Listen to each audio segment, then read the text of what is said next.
Hello. Good morning. Good morning. Good to see you, Elon. It's been almost 6 years where I sat with you here in this platform with a great audience. It was your first trip to Dubai with your family. I hope you Yeah, enjoyed it. yeah, it was wonderful. Uh, Very much enjoyed. hope, I see my head is gigantic on the stage. I think my head has grown larger since we last met. is it because of Twitter? Yeah, I don't know, perhaps. Um, it, um, Twitter is certainly quite the roller coaster. Elon, just it's been 6 years. Within 6 years, we've seen a tremendous thing since our last conversation. We've seen the pandemic, Russian-Ukrainian war, development of Chat GPT. You launched Starship. You recently also acquired Twitter. Can I ask you this question? A lot has What?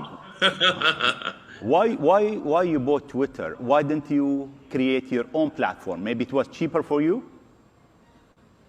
I mean, I thought about creating something from scratch, but I thought Twitter would perhaps accelerate progress versus creating something from scratch by 3 to 5 years. I think we are seeing just a tremendous technology acceleration that 3 to 5 years is actually worth a lot.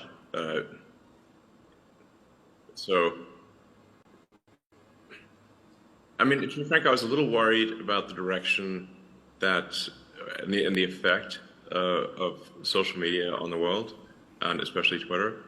And I thought it was very important for there to be a maximally trusted sort of digital public square where people, within countries and internationally could communicate with, the least amount of censorship allowed by law. Obviously, that varies a lot by jurisdiction, but I think in general, social media companies should adhere to the laws of countries and not try to put a thumb on the scale beyond the laws of countries. I think this is something that is probably agreeable to the legislators and the people of most countries. So I think that's the general idea, is just to reflect the values of the people, as opposed to imposing the values of essentially San Francisco and Berkeley, which are somewhat of a niche ideology as compared to the rest of the world. But Twitter was, I think, doing a little too much to impose a niche, San Francisco, Berkeley ideology on the world. I thought it was important kind of for the future of civilization to try to correct that thumb on the scale, if you will, and just have Twitter more accurately reflect, like I said, the values of the people of Earth. That's the intention, and hopefully we succeed in doing that. Sure. Yeah. But how do you see Twitter? If we say it 5 years down the road, what's your vision for this platform? What should it do?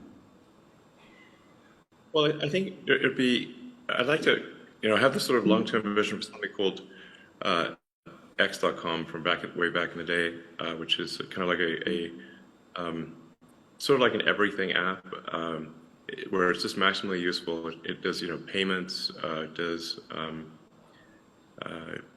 so it provides financial services, provides information flow, really anything digital, and also provides secure communications.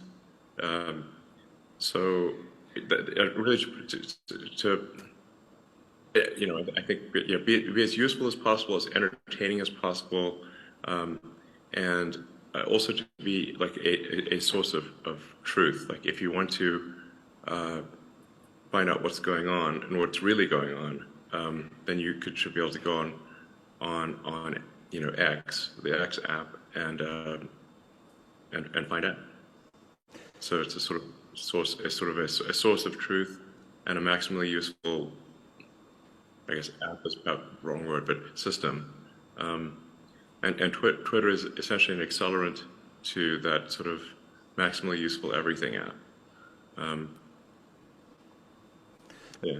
How you are gonna? I mean, if you look at Twitter today, I mean, it's a platform. Sometimes there is a lot of misinformation in Twitter. Sometimes I don't feel comfortable even because there is some way there is this negative between nation, between people, between a different ethnic group. There is this hate thing. How you are gonna fix this issue where you are on a mission for humanity to get them together? Yeah, I think there's something that we're putting a lot of effort into called community notes. It's currently just in English, but we will be expanding it to all languages. That is, I think, quite a good way to assess the truth of things, where it's the community itself, basically the people of Earth who are basically, not exactly voting, but competing to provide the most accurate information. So it's sort of a competition for truth. And I think it's a very powerful concept to have a competition for truth. And because you can also say, like, what is true? It's because what may be true to some may not be viewed as true to others, but you want to have the closest approximation of that. So I think the community notes thing is very powerful. I think the trying to have as many organizations and people and institutions verified as being legitimately those people and organizations is important. And to have the organizational affiliation clearly identified, so that if you want to find out if somebody's actually, if an account is actually, say, from a member of parliament or a journalist, or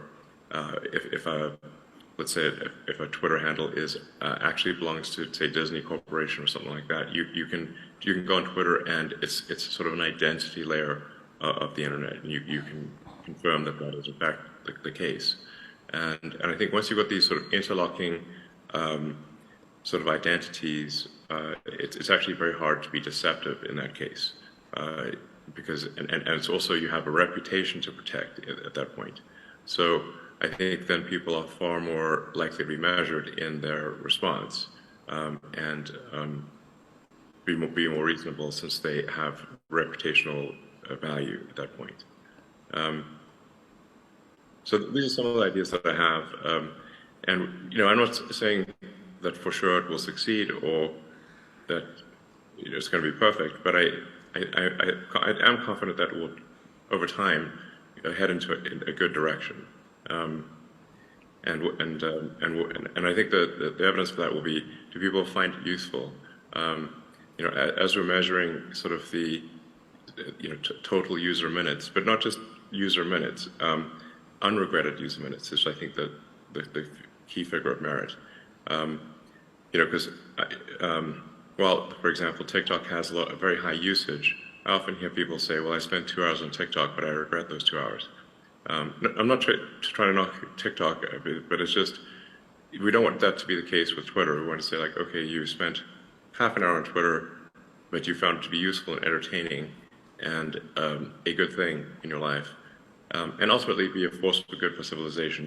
That's the aspiration. Thank you. Elon, we have over 150 government within the World Government Summit, global leaders. They have 8 billion customers, their citizen. How government can use Twitter better to serve its citizen? Yeah, well, I think generally I would recommend really communicating a lot on Twitter, and I think it's good for people to speak in their voice as opposed to how they think they should speak. You know, like, um, sometimes like people think, well, I should speak in this like way that is expected of me, but it ends up sounding, I think, somewhat at times somewhat stiff, but and not real. Like if you read a press release from a corporation, it just sounds like propaganda.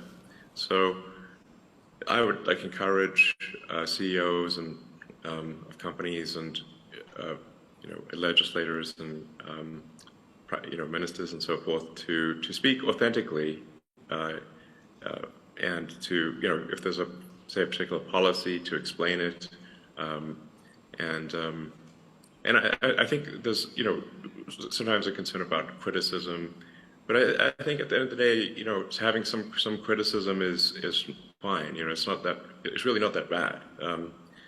I mean, I'm constantly attacked on Twitter, frankly, and I don't mind. You have to be somewhat thick-skinned, I suppose, at times. Just because they really will try to twist the knife. But I think just like I said, just as a forum for communication, it's great, and I would just encourage more communication, and like I said, to sort of speak in an authentic voice. Like sometimes people will have someone else be their sort of Twitter manager or something like that, and I think people should just do their own tweets. It sounds and like sometimes you make a mistake or something, it's fine, but I think just doing your own tweets, just like you would do your own, you give a talk here, or you would have a meeting at a summit or something. I think that's the way to do it, is to actually do the tweets yourself, and convey the message that you want directly. Yeah. So, but I mean, one thing I should say, and I know this is called the World Government Summit, but I think we should be maybe a little bit concerned about actually becoming too much of a single world government. If I may say, that we want to avoid creating a civilizational risk by having, frankly, this may sound a little odd, too much cooperation between governments. If you look at, say, at history and the rise and fall of civilizations, that really all throughout history, civilizations have risen and fallen, but it hasn't meant the doom of humanity as a whole, because there've been all these separate civilizations that were separated by great distances. And so, say like while Rome was falling, Islam was rising, and so you had like the sort of caliphate doing incredibly well, while Rome was doing terribly, and that actually ended up being a source of preservation of knowledge, and many scientific advancements. And so, so I think we want to be a little bit cautious about being too much of a single civilization, because if we are too much of a single civilization, then if the whole thing may collapse.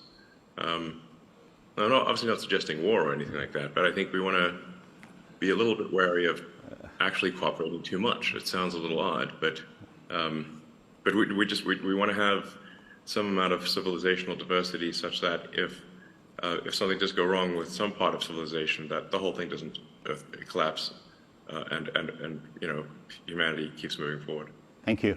I hear you. I agree and disagree with you at a certain point, and I think today people, they don't fight with sword anymore. I mean, they have nuclear weapons. So if there is this conflict, the whole civilization will be gone. The whole human civilization will be gone. And what we are trying to do here at the Emirates actually is to do exactly what you are saying. We have 180 nationality. You have every single race, every single religion, and we're trying to create a model that shows the world that it doesn't matter who you are, what your color, what's your religion, where you're from, humanity can live in peace and harmony. Yeah, I mean, that would be great. My last question, I'll go to Twitter again, then we'll move out of Twitter if you allowed us. I mean, you've been running Twitter as the chairman, as the owner, as the CEO, and that's take a lot of time. Did you identify a CEO and when you are going to hire him? Well, I think I need to stabilize the organization and just make sure it's in a financially healthy place, and that the product roadmap is clearly laid out. So I don't know. I'm guessing probably towards the end of this year would be good timing to find someone else to run the company, because I think it should be in a stable position around at the end of this year. Elon, if we move to another subject, I mean, at the summit here, we have speakers who speak about state of the world, state of geopolitical of the world for the next 10 decades, state of the economy of the world, now and the next 10 years. If I ask you about the state of technology, if you can elaborate a bit and brief us, how do you see technology in the next 10 years from now? Let's see, 10 years, it's always difficult to predict technology with precision, especially over a 10-year time frame when it is changing so much. I mean, there's obviously the transition to sustainable energy with solar, wind, batteries, and electric vehicles. And that is, if you look at the percentage growth of that is a very high percentage growth. Although because of the massive industrial base of the current sort of fossil fuel economy, even if all, for example, if electric cars were 100% of production immediately, it would take 20 years to replace the fleet. So this is still something that is quite gradual. It's measured in at least a few, 30, 40 years type of time frame. On a more sort of near-term time frame, I think artificial intelligence is something we need to be quite concerned about and really be attentive to the safety of AI. You mentioned ChatGPT earlier. I played a significant role in the creation of OpenAI. Essentially, at the time, I was concerned that Google was not paying enough attention to AI safety, and so I, with a number of other people, created OpenAI. And although initially it was created as an open source nonprofit, and now it is closed source and for profit. I don't have any stake in OpenAI anymore, nor am I on the board, nor do I control it in any way. But the ChatGPT, I think, has illustrated to people just how advanced AI has become. Because the AI has been advanced for a while, it just didn't have a user interface that was accessible to most people. So what really ChatGPT has done is just put an accessible user interface on AI technology that has been present for a few years. And there are much more advanced versions for that are coming out. So I think we need to really be, I think we need to regulate AI safety, frankly, because if you think of any technology which is potentially a risk to to people, like if it's aircraft or cars or medicine, we have regulatory bodies that oversee the public safety of cars and planes and medicine, and I think we should have a similar sort of regulatory oversight for artificial intelligence, because it is, I think, actually a bigger risk to society than cars or planes or medicine. And this may slow down AI a little bit, but I think that might also be a good thing. The challenge here is that government regulatory authorities tend to be set up in reaction to something bad that happened. So if you look at, say, aircraft or cars, the cars were unregulated at the beginning. Aircraft were unregulated, but they had lots of airplane crashes, and in some cases manufacturers that were cutting corners, and a lot of people were dying. So the public was not happy about that, and so they established a regulatory authority to improve safety. And now commercial airliners are extremely safe. In fact, they're safer than if you were to drive somewhere. The safety per mile of a commercial airliner is better than a car. And cars are also extremely safe compared to where they used to be. But if you look at, say, the introduction of seatbelts, the auto industry fought the introduction of seatbelts as a safety measure for, I think, 10 or 15 years, before finally the regulators made them put seatbelts in cars. And that greatly improved the safety of cars. And that airbags were another big improvement in safety. So my concern is that with AI, if there's something bad, if something goes wrong, the reaction might be too slow from a regulatory standpoint. So I'd say, like, if I'd say, like, what are the biggest risks to the future of civilization? There's AI, but AI is a double, it's both positive and negative. It has great promise, great capability, but it also, with that comes great danger. I mean, you look at, say, nuclear, just discovery of sort of nuclear physics. You had nuclear power generation, but also nuclear bombs. So anyway, I think we should be quite concerned about it, and we should have some regulation of what is, if fundamentally, a risk to the public. Very great. Let me move to another subject, Elon. Education. I mean, you have your own philosophy about education. With AI, education might change dramatically. Can you tell us briefly about your philosophy of education? And number two, do we need 12 years of schooling and 4 years of university? Well, with respect to education, I think in general, some things that we could do to make it more compelling would be to explain to children why we are teaching a particular subject. The human mind has evolved to really forget anything that it deems unimportant. So,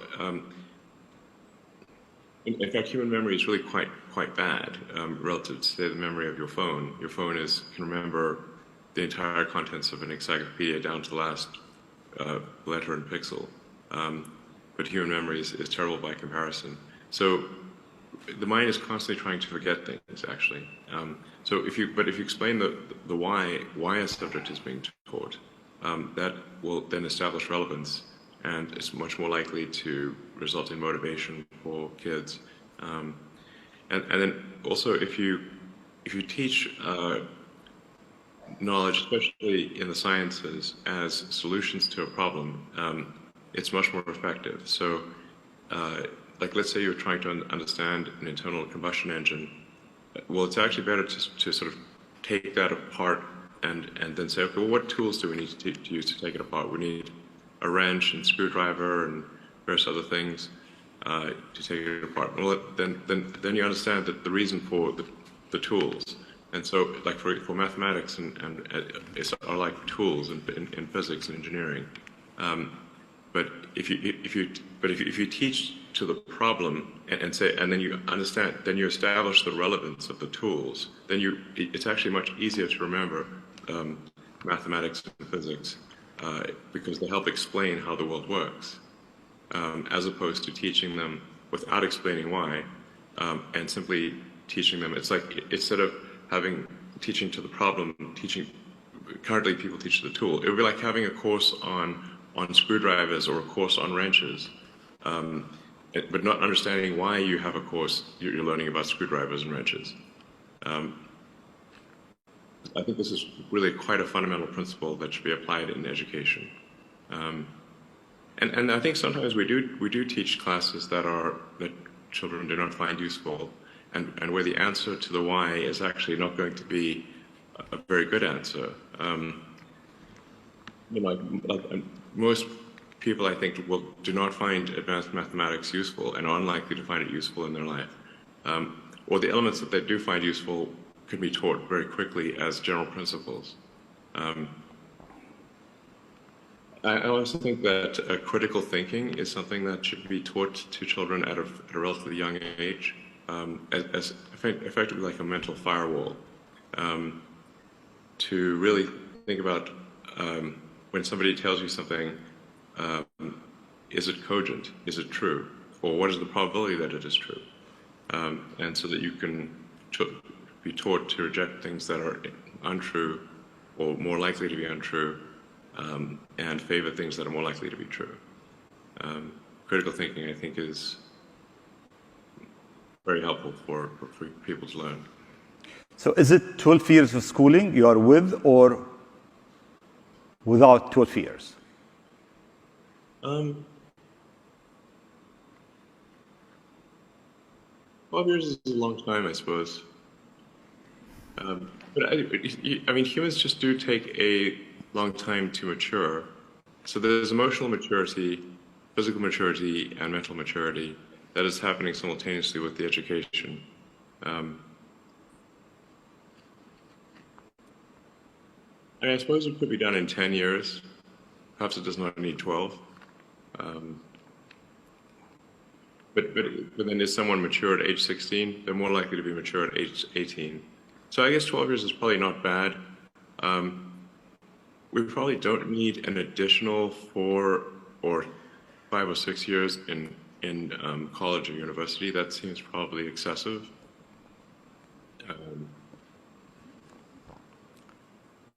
I think we'll probably shave a few years off and be fine. Right. Okay. Kids will love it, by the way. Yeah. But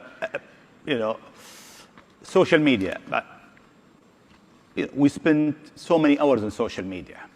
I mean, the average sometime in certain country, 3-4 hours on social media. And sometimes when we go to our kids, we see them spending also long hours. Part of this knowledge.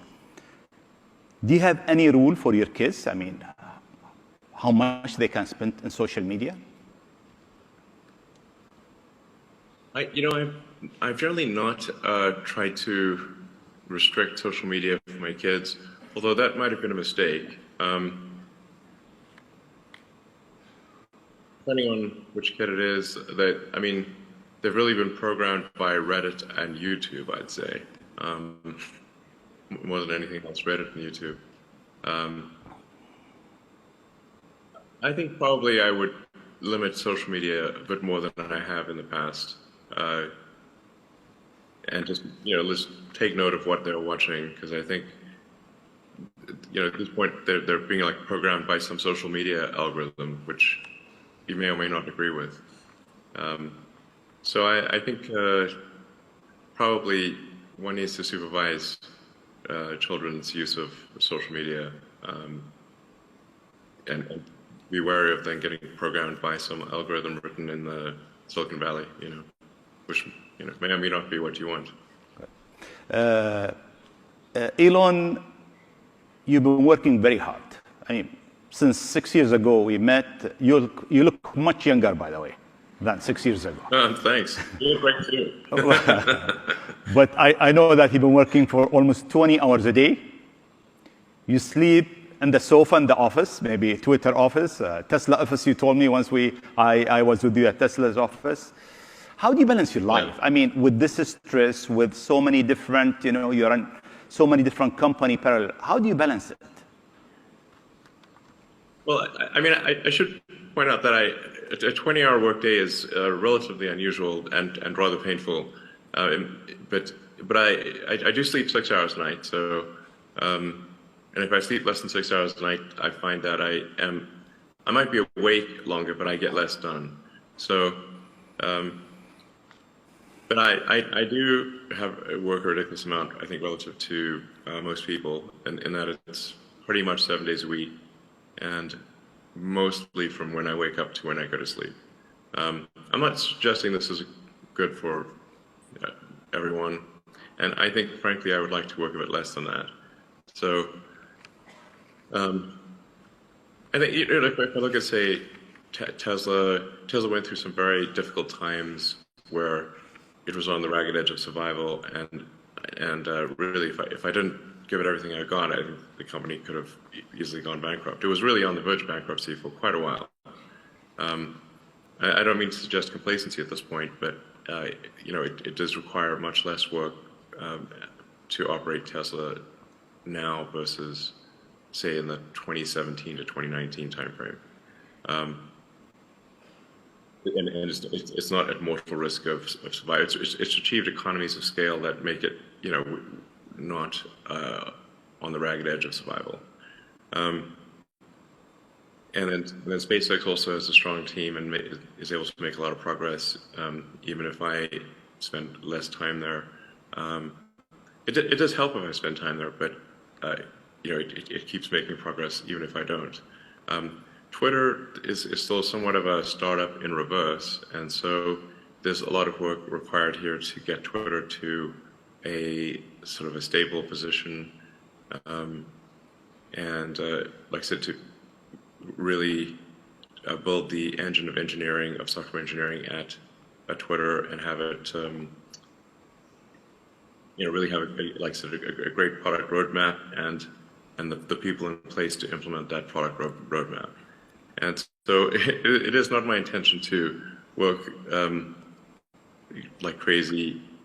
I think I gotta be comfortable with a mere 80-hour work week would be fine. All right. And that is what I would aspire to. Thank you.